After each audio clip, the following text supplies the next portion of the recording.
Hello and welcome to the Village Voice. I'm your host, Realtor Kathy Smith, and I am here this evening to bring you some entertainment for a Friday night, along with three of my wonderful co-hosts here.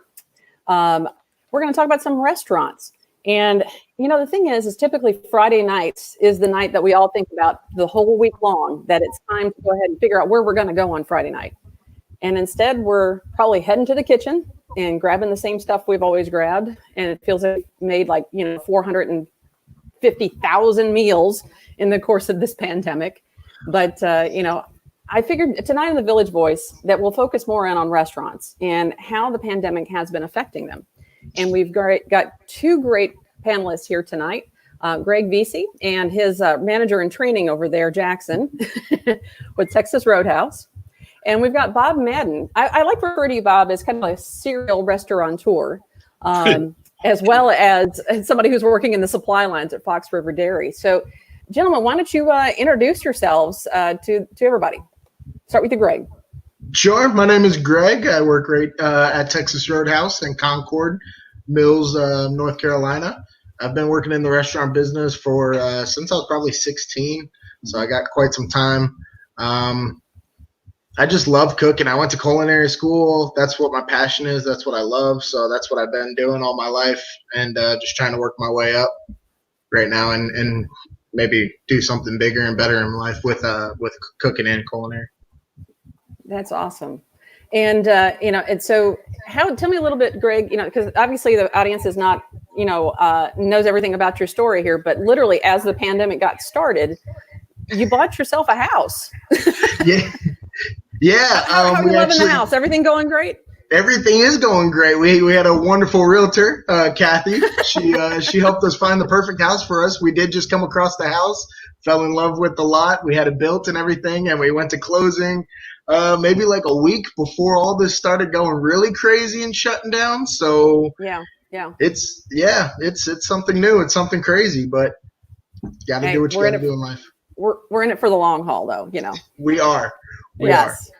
Okay. Now, Bob, why don't you say hi to everybody here? And introduce yourself and kind of tell them a little bit about your history. I mean, because it's kind of a cool, sordid past that you have. Yeah, it really is. When you said serial restaurant, that kind of fits the bill quite a bit.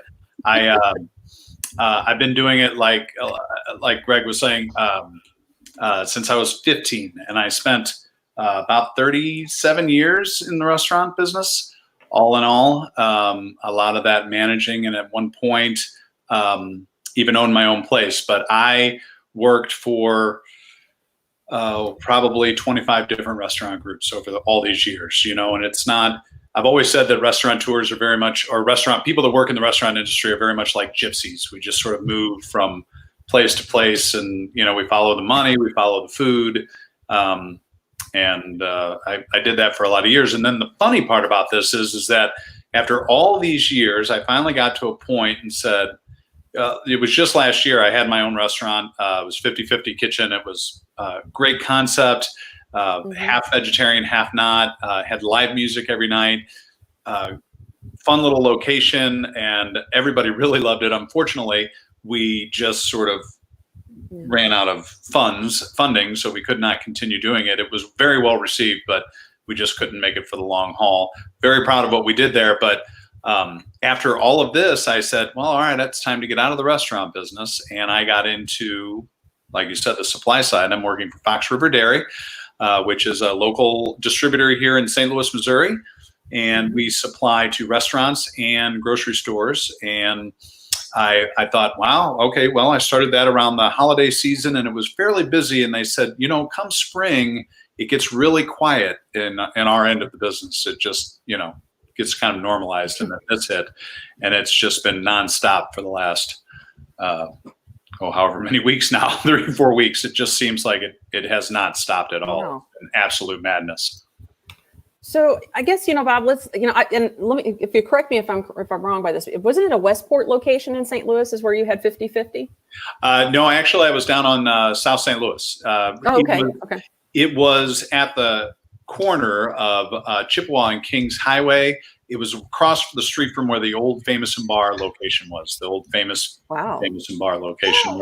That's a cool location, actually. It was a great little location, and the neighborhood loved it. It was connected to a really cool neighborhood full of up and coming young people that were really supportive. And like I said, we did live music every night. It was that in itself was becoming one of those cool places where musicians like to come to play.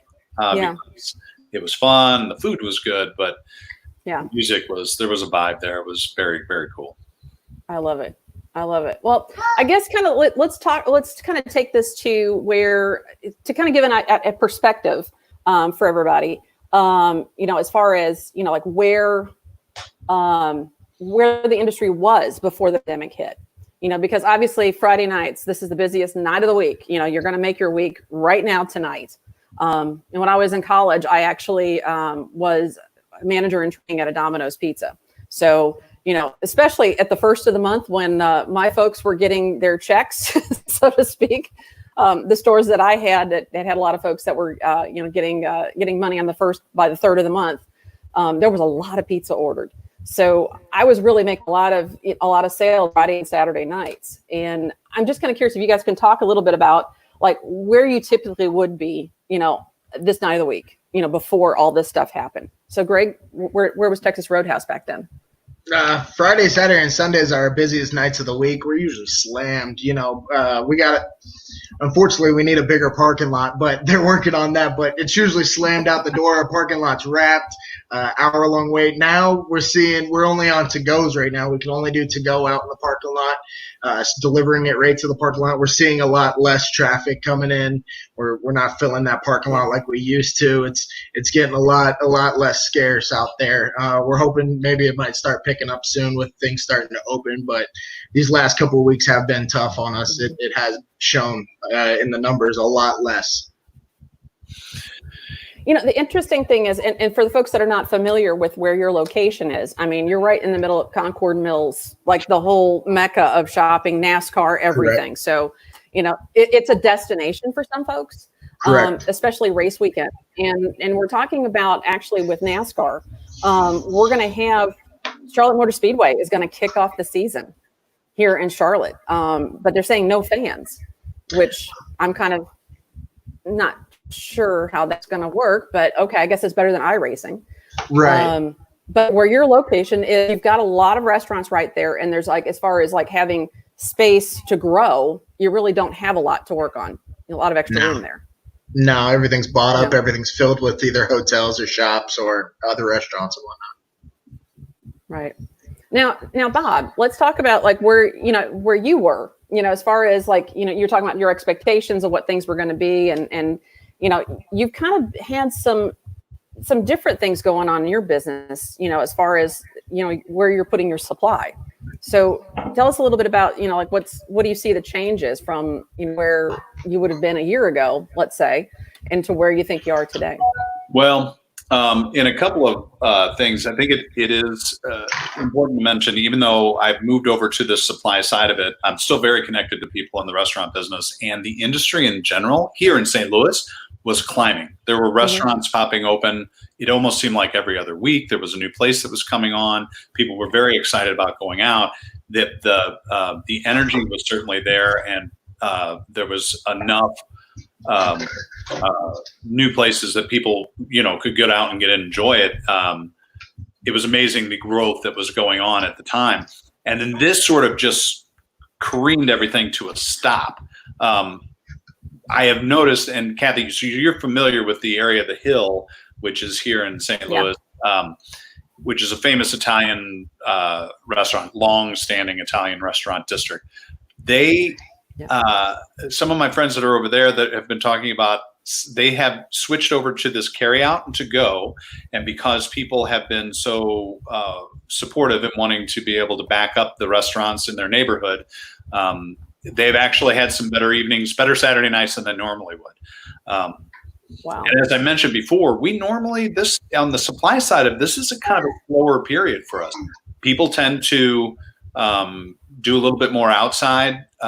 They travel a little bit. So St. Louis, Missouri gets a little less busy at this time of the year because people are going to Florida, they're going to spring break, they're going to start their vacation or whatever it is. So it gets quieter. It certainly gets quieter over the summer, especially, around the heat of it in July.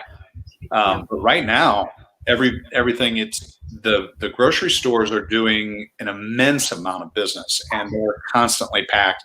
And I actually will go from grocery store to grocery store through a wide variety of different locations here in St. Louis.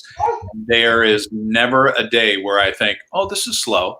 It's constantly busy. People are constantly buying the food and they're creating more food, like you were saying at the beginning of the show. They're cooking at home. So it's flipped a lot of people's expectations, and I'm sure it has skewed a lot of budgets going the different way. But I am happy to say that a few restaurants are surviving. One of the last places I worked at was a Fleming's restaurant. And they have done an amazing job keeping their to-go business and keeping things kind of afloat, just doing curbside and to-go business. Now, Bob, you mentioned something about a colleague of yours there at Fox River, that she was working with some of the wineries and things of that sort. So tell us a little bit about that, because that's a real spin on things. Yeah. So here, and I so wish she was available. That she would have loved to have joined us tonight, but she was otherwise engaged. But so here, part of our business isn't just the grocery stores, but we do supply food for these wineries and for all of these different restaurants. Now, the restaurants are one thing. They have constant business, but this is the beginning of the winery season.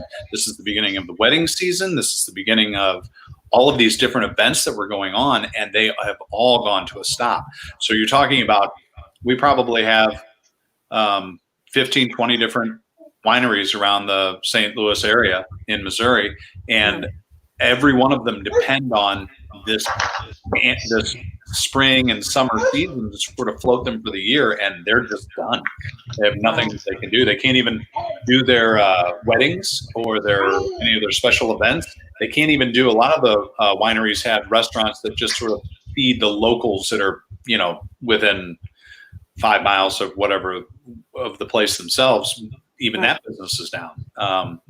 I will say, to give them at least a little something, that they are selling their wine. A lot of them are able to sell their wine in grocery stores and retail spots. So they've got a little bit of income. And as far as I can see, alcohol hasn't slowed down in sales at all anywhere. Well, when it comes to the pandemic, you definitely want to have some alcohol. Yeah. I'm just saying, because alcohol and TP. If you got those two things, then you're good. You're going to be all right. And the funny thing is, the last show I did was with some educators, and they were talking about some of the parents adjusting to their new realities of all this. So wine is definitely welcomed. Yeah. But Greg, why don't you tell us a little bit about like Texas Roadhouse? You guys are doing something totally different as far as like, if I've got to have a steak and I can't sit down in your restaurant, like, can I still get a steak? Can you help me out with that? Yes, of course. We're actually doing some really wonderful things for just this pandemic and what's going on right now. We have created what we call family bundle packs, where it's essentially like a meal for a full family. It comes with 4 steaks or 4 main entrees. It comes with sides, a salad, rolls, everything all into one pack. We're also doing where it's ready to grill. So we're selling just the raw steaks, just the raw meat for you to take home and grill on your own. Some people don't want to, they want to have their own grill time at the house. They want to have their own fun and barbecue. You could go on down, pick up your own steaks and your own meat and grill them at your own house to whatever perfect temperature you think. And we also are selling our sides and everything just like that. And you can rewarm them at your house as well. So we're sort of tweaking our menu actually and working on what, how to make ourselves more adjustable to what's going on right now in the world. So it's new for everybody. We're changing, we're learning, we're doing a lot of new stuff, but that is some of the new stuff we are coming out with and we are implementing right now. Now, you also mentioned that, with the curbside pickup and things of that sort, that you guys have an app. There's an app for that. right? There is an app for that. Yes, Texas Roadhouse does have its own app you can download. You put in the zip code, it shows you your nearest store. You can choose that or whichever other store you want. You can order right there from the app, and it'll tell you when to show up in the parking lot to come pick it up. You just drive on in. We'll put you in a parking spot. We'll come out with your food and everything all hot and fresh. You can also go ahead and order it right there in the parking lot. Or you can call over the phone and order it over the phone. We're trying to be as open and accessible to everybody and anybody. Just trying to get people the food they need and trying to stay open ourselves with this. And do you think, as far as, selling off these, what did you call them, family packs, or, the whole pack? Do you feel like that is, that it's keeping you, as far as like your income levels and your sales levels, is that kind of keeping you guys afloat with that? Or are you still guys kind of at a deficit with that? I personally think it is a new big part of our sales. We are doing quite a bit of sales with just the family packs and just for the ready to cook grill steaks at the house. I honestly couldn't tell you if it is keeping us afloat, but I think it is personally. Yeah. It's interesting. Because, we've got, as far as, that as things happen, we kind of, as a world, we kind of have to adapt, even in my world, we're having some major shifts, because we can't go out and show property. And now it's like, okay, well, now we're doing virtual tours where you can, like 3D, you can walk through a house virtually. And, clients have been clamoring for that for years. And, it's been cost prohibitive. And suddenly it's now something that's very reasonable for us, because everybody's asking for it, because we can't get in the houses. Well, and I think that's kind of a key point that you're bringing up right now, that there's no doubt about that this pandemic has been awful for a lot of reasons, the sicknesses and the deaths being part of it. And I'm glad to hear the some of the things that a lot of these restaurants, like he was talking about at the Texas Roadhouse, are fantastic. What I think, when I get excited when I hear about that, because I think when this is over, Texas Roadhouse has now created another day part. That's a big part of what the restaurant always needs. Like, there's 7 days in a week, there's breakfast, lunch, and dinner. How can we get one more day part in there? And they found another one, and that's amazing. That's great for future growth. Yeah. That's fantastic. But I think as a whole, as a society, we're all learning, like, hey, there's different ways we can do this. There are certain industries that are learning it's okay for our people to work from home more than they were, which means they get a little bit more time with their kids. Greg will back me up on this. It's not easy. The restaurant people can't do it. We got to go into the kitchen. There's no way to get out of that. No. But we're finding new ways of doing these things. And I think it's okay that we're homeschooling our kids a little bit more. We're getting more involved with our education, right? We're spending more time walking instead of driving. Yeah. I'm thankful that my kids are washing their hands more often, and my kids and my grandkids are washing their hands. You don't even have to ask them anymore. There's a lot of really good things that are coming out of this, because as a society, we're finding, one, that these changes that we had to do didn't hurt. We can adjust, we can make things work, and then maybe we're finding some good stuff on the end of it too. I hope, anyway. I think we are.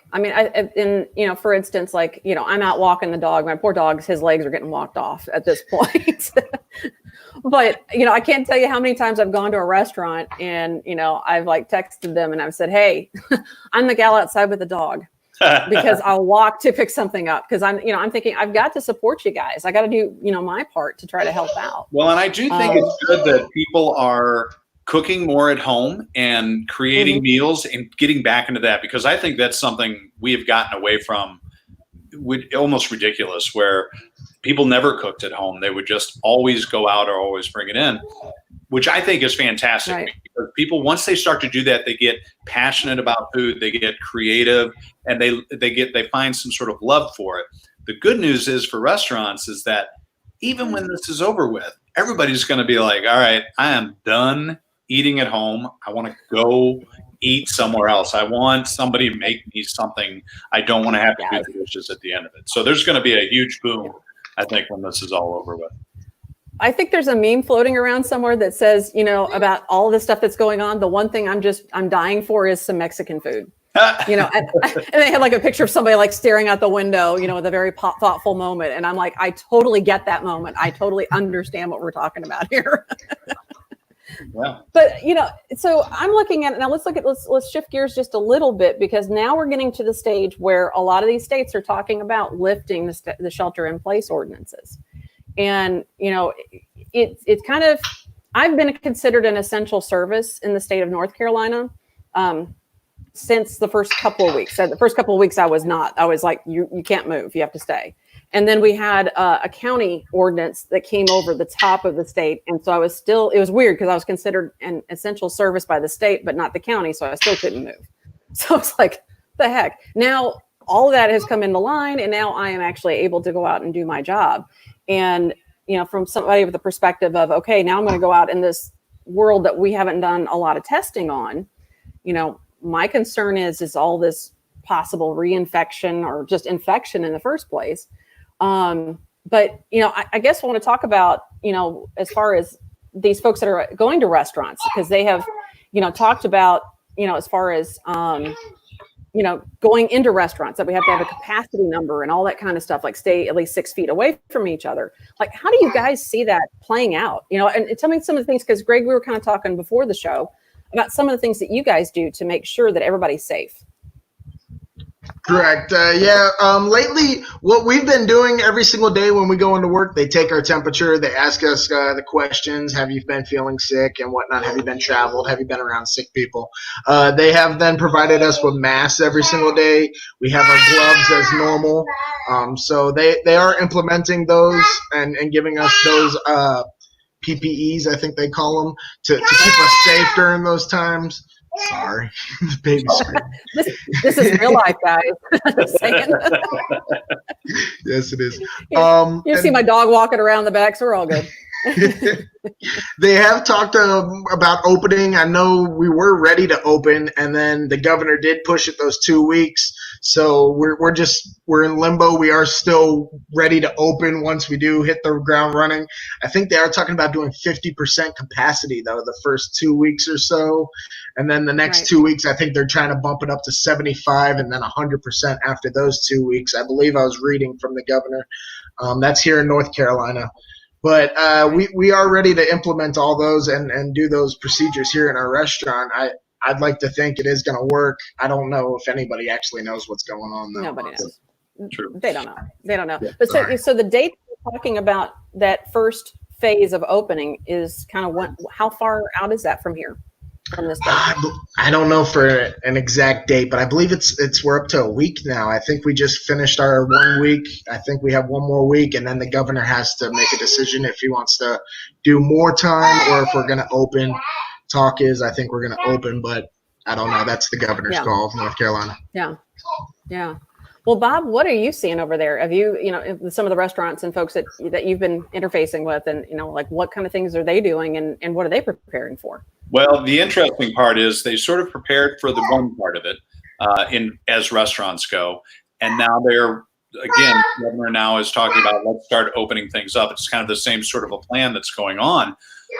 And a lot of the restaurants are now rushing to, we've got other things to do, because they need to get more PPE in, because they've got more employees that are going to come online. They've been working with a real skeleton crew. Now they're going to double the amount of people there in the building. So they've got to get more stuff going in. So they're sort of scrambling a little bit, but they've got a little bit of time, which is good. One thing I can tell you, grocery store workers and the restaurant workers that I know here in town in St. Louis are going to be diligent about being clean, about being prepared, and being safe as possible. So the industry part of it is going to be good. I do think that where we're going to have problem is going to be public perception, because I think people in general are going to be like, it's all over with, so it's just back to normal. And the people that we serve are going to put us a little bit more at risk. They're going to cause a little bit more of an issue, I think, than anything else. Wow. And that's an interesting perspective, and I think it's a very valid one. Because I've been in line in different places, and there are people that 6 foot rule doesn't apply to them apparently. Right. And so it's like, and Greg will attest to this, that I'm such a huggy person that I'm like, I love to hug people.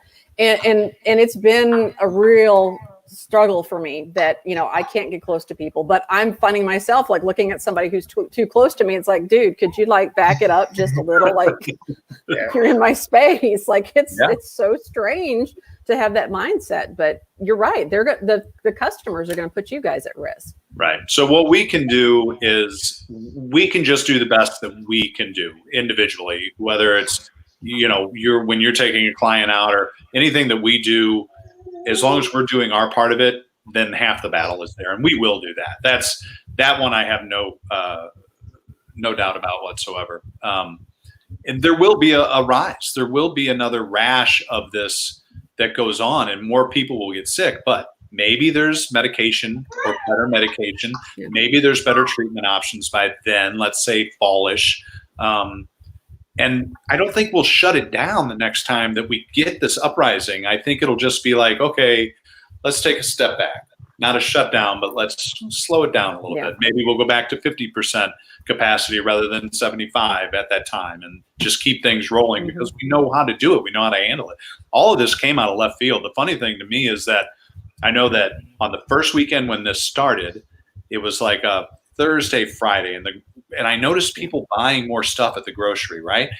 And then it was it felt weird, but it was the weekend. So I thought, well, it's busy. But Saturday morning, I got a text that said, hey, can you go help work loads? Because there was so much stuff going out, we couldn't even get it out. And we thought, well, this will last for a weekend. And it just kept going. So no one was prepared for this, obviously. It's like a hurricane hit. And now we've had time to figure it out and get a little bit more comfortable with it. Nobody has any issues putting on masks, putting on gloves, and, doing the job. Like you, Kathy. This whole idea of not being able to hug people, I can't even. Yeah, what is this? It's strange. But, okay, so the funny thing is, and I went to the stores, and being in the Carolinas, we're used to hurricane weather. And we know exactly what to expect. If they even hint that there could be one making landfall, and I'm talking, how far is Wilmington? What, 3 hours, 4 hours from us here? Yeah. I guarantee you French toast supplies will all be gone. The bread, the milk, and the eggs. Like that's just, everybody hunkers down and makes French toast here. I'm convinced of that fact. But, and so that's kind of what I expected, when I started hearing it started ramping up, like, okay, we got something serious going on. And I thought, uh-oh, here we go. Toilet paper and French toast supplies, they're all going to be gone. Yeah. And I had no idea myself of the scope of it. It was there, but I didn't know it was going to be like this intense and continuing on this far, One of the big shocks for me was, going to the store to pick up a frozen pizza, and they said, yeah, you get 2. That's it, 2. And I was buying them for mom. I'm like, but she's 87 years old. Like she needs pizza. Right. Like, oh my gosh. One of our products is the pizza, and I have to tell you, we have had to put limits on the stores. They can't. We can only send so much to the stores, but I cannot believe the amount of pizzas that have gone out. And then it did sort of make sense because all the college kids are home, all the kids are home. Yeah. I mean, my son, when he was living with me, my older son, when he was living with me, he could probably go through about 4 or 5 pizzas a day. So I get it. Yeah. It makes sense. We got to keep things safe. Well, I decided I did the safe thing. So I realized when the pizza supply was low, I made sure I bought plenty of flour and yeast because I'm like, okay, and I got enough, and I've got my sauce. So I'm like, got that, got a little pepperoni. So if it all hell breaks loose, I'll make my own. A little sauce. Those years at Domino's are going to pay off. Let me tell you. You learn something from everything. But yeah, I'm trying to get prepared. But okay, so I tell you what, guys, let's close this up. And anything that you guys see, because I'm trying to think of like the future of restaurants. Like we kind of touched on it a little bit, but just kind of your ideas of going forward from here. Like where are we headed? And Greg, I'll start with you since Jackson kind of jumped down there for a second. I'll take that opportunity. Man, I really don't know where we're headed, honestly, to tell you. I'd like to say we're gonna hit the ground running. We're gonna go back to what we were doing after all this pushes, but honestly, I don't know what's gonna happen.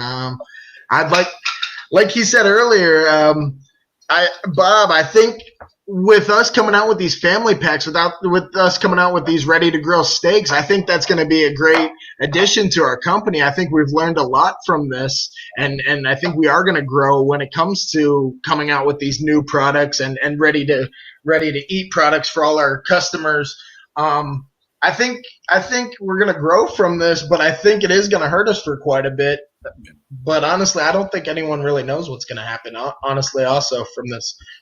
Yeah. I think it's too early still to call. Well, let me ask you this, Greg. Well, I've got you on the screen here. As far as like, for us, the general public, how can we, help you guys get through this time? What can we as the public do? Just stay ordering from your local companies, stay ordering from your local businesses and restaurant chains. Keeping them open is going to keep jobs in the area, keeping a lot of money back in your city and whatnot. It's going to help in the long run. I know it's tough right now. Trust me, I feel it too when it comes to, I'm getting minimum hours, I'm getting minimum pay. Now you want me to turn around and repay back to the restaurant. I understand where everyone's coming from, but if you do happen to have that, I mean, you're helping out a lot of people when it comes to that. So I'd like to say, people help out your local restaurants, help out your local businesses, but I know everyone's not fortunate to do that, and I understand that. No, I'll keep walking. I'll keep walking to the next restaurant and get some food. They'll know that crazy lady with the dog. They'll figure it out. Well, Bob, let's look at it from your perspective. Like, what kind of insights do you have for us in regards to the future? Yeah, I don't know. Greg, he's right. I don't think anyone really knows what's going to happen. But here's things that I do know, like figuring out those family bundles. Restaurant people are very creative. And they are a community. They're a strong community. And people don't just go to restaurants to eat a steak or eat a salad. They go there to feel a sense of community and to feel a sense of family. So it is going to pinch for a little while. And he's right. It's certainly going to hurt. But I think people are eager and wanting to get back to their home base a little bit, to go to places that they feel comfortable and they want to help out. And I do think that as long as people in communities around this country just keep supporting local, just go to your, go help the people that are, a mile away from you. They're the ones that need the help. If you can help support them a little bit, buy some gift certificates right now, or go in and get some to-go food or anything that you can do, it is keeping them open so that when this is over, they still have a place to go to work. But I do think that people are going to want to get out and do things. And I do think that that there's going to be a rush just to go into it. You made that comment about I want some Mexican food. We've got Cinco de Mayo coming up on Tuesday. Yes. Nobody even knows what's going to happen here. Do people just going to make a lot of margaritas at home and tacos and chips and salsa and just do it at home, because it's not the same as being at your local cantina and just enjoying the entire crowd and the entire festivities. So all that's coming back. Yeah. And I tell you what, and part of the Cinco de Mayo, it really is the experience, and all of us go in with our broken Spanish and, we have our cerveza and, and enjoy that. And I think it's part of what we're missing. And that's part of what's been lost in all this is a sense of community, the sense of, as far as our continuity of life. We know, okay, Friday night or, hey, Cinco de Mayo is coming up. I know I can plan on it. St. Patrick's Day. I know there's going to be a lot of beer in my future. Just knowing, that these milestones are going to happen and having that rug taken out from under us. I think that's one of the things that a lot of people miss. Well, one good thing is that restaurant people constantly have great ideas, like I said, but they're always working too hard to really make them all go. Now, all of the restaurant people I know have had plenty of time to sit and think about and create new things. And then when those doors open, you're going to see all kinds of new fun stuff coming out and flying out at you. It's going to be kind of cool. Well, Bob, I wonder what's going on in your mind, because I know that you've got that creative restaurateur brain spinning a million miles a minute in there. Yeah. At this point, I'm just trying to, we've been so busy, which is fantastic. I'm just kind of hoping it gets to a point where I can breathe a little bit myself. But I'm looking forward to getting people excited. We brought on some brand new lines. We're helping out one of the local groups here, Crispy Edge, which is a local restaurateur who got shut down. So they've been producing some food and pot stickers that we've been selling out of the grocery stores, which is fantastic.